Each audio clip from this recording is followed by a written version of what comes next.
Сәлем достар, қалайсыздар? Бүгін сіздермен бөліскім келетін тақырып Жапондағы оқу жылы қалай басталады. Не үшін бұл тақырыпты таңдадым? Себебі бұл мезгіл басталатын уақыт, ол батыс елдері, Америка, тіпті біздің Қазақстандағыдан ерекше болып келеді. Жалпы соның себебімен түсіндіріп, ары қарай жалпы ол тіл мектебінде қалай болады, жалпы мектептерде қалай болады, университеттерде қалай болады, онымен қоса жұмыс орындарын да айтып өтетін боламыз. Ал ендеше бастайық. Жалпы Жапондағы мектеп календарі, жалпы қай уақытта басталады, соған тоқталып өтейік. Қазір, яғни бұл видеоны мен наурыз айында жазып жатырмын. Неге бұл уақытты таңдадым? Себебі бұл уақытта мектептер өзінің жұмысын аяқтап, жаңа оқу жылына аяқталады. Яғни Жапонияда жаңа оқу жылы сәуір айында басталады. Мысалы, біздің Қазақстанда және де батыс елдерінде ол қыркүйек айында басталатын болса, ал Жапонияда ол яғни көктемнің екінші айы сәуір айында басталады. Және ол не үшін? Осы сұраққа жауап беріп өтейік.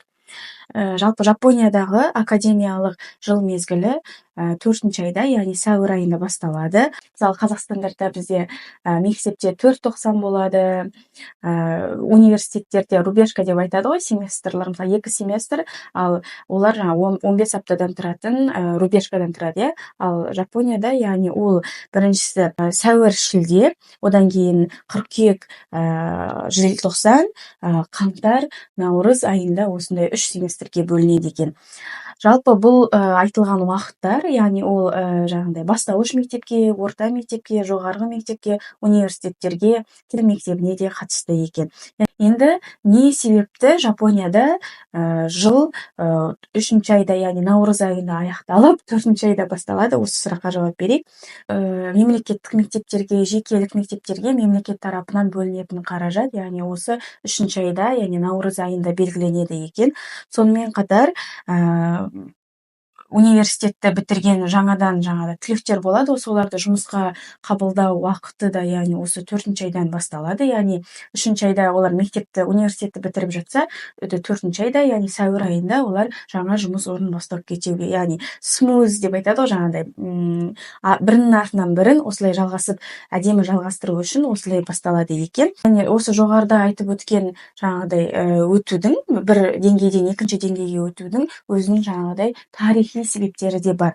Ол, мысалы, Жапонияда әр жылды өзінің, мысалы, бізде 2024-25 деген сияқты жылдар жыл атымен аталады ғой, Жапонияда да сөйтіп аталады. Бірақ Жапонияның өзінің тарихи атаулары да бар да, мысалы, Мэйжи деп айтады, тағы деген сияқты. Яғни осы 1868 бен 1912 жылдар аралығын, яғни ол Мэйжи эрасы деп айтады екен. Сол эрадан бөлек Жапониядағы мектептер өзінің орналасқан жеріне, жаңағыдай оқудың тәртібіне байланысты әр кезеңде аяқталып, әр кезеңде басталып жатады екен.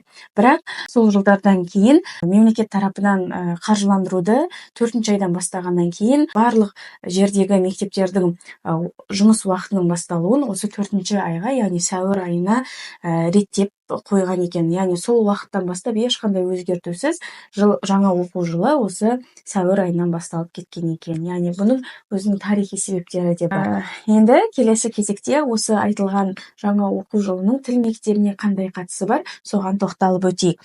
Яғни Жапониядағы тіл мектептері негізгі қабылдау мерзімі, яғни ол сәуір айы 4-ші ай, және де 10-шы айы қазан айында басталады, жаңағыдай оқуға қабылдау мерзімі. Бірақ кейбір тіл мектептер жылына 4 рет қабылдайтын да мектептер болады екен. Ол көбінесе шілде айында және де желтоқсан айында, қаңтар айларында қабылдауды кейбір мектептер жүзеге асырады. Бірақ көпшілік мектептер, яғни ол қазан айында және де сәуір айында қабылдайды екен. Сәуір айында қабылдайтын болса, онда сізге берілетін виза 2 жылға дейін болады, ал сәйкесінше 10-шы айда, яғни қазан айында берілетін виза болатын болса, оқу студент визасы болатын болса, онда сізге 1,5 жылға уақыт беріледі екен. Жалпы осы тіл мектебін бітірген студенттердің көбісі тіл мектебін бітіргеннен кейін олардың көпшілік жағдайда мақсаттары қандай болады? Яғни ол біріншіден университет мектептерге магистратура немесе докторантура болмаса бакалаврға да түсу мүмкіндігіне ие болады. Әрине оның өзінің сатылары бар, емтихандары бар деген сияқты. Сонымен қатар жаңағыдай кәсіптік мектептер болады, оны жаңағы сенмон гакко деп айтады. Оның да жаңағыдай кіру емтиханы тамыз және де желтоқсан айларында өткізеді. Сонымен қатар кәсіптік мектеп болмаса университетке түспейтін болса, онда олар көбінесе жұмыс жасап кететін де мүмкіндіктері болады. Әрине оның бәрі де ол өзінің тіл деңгейіне, жапон тілі деңгейіне байланысты болады екен. Сонымен қатар осы тіл мектебінде оқып жүрген студенттің ең маңызды мерекесі деп айтамыз ба, кезеңдері деп айтамыз ба, өздеріңіз қараңыздар. Соған тоқталып өтейік.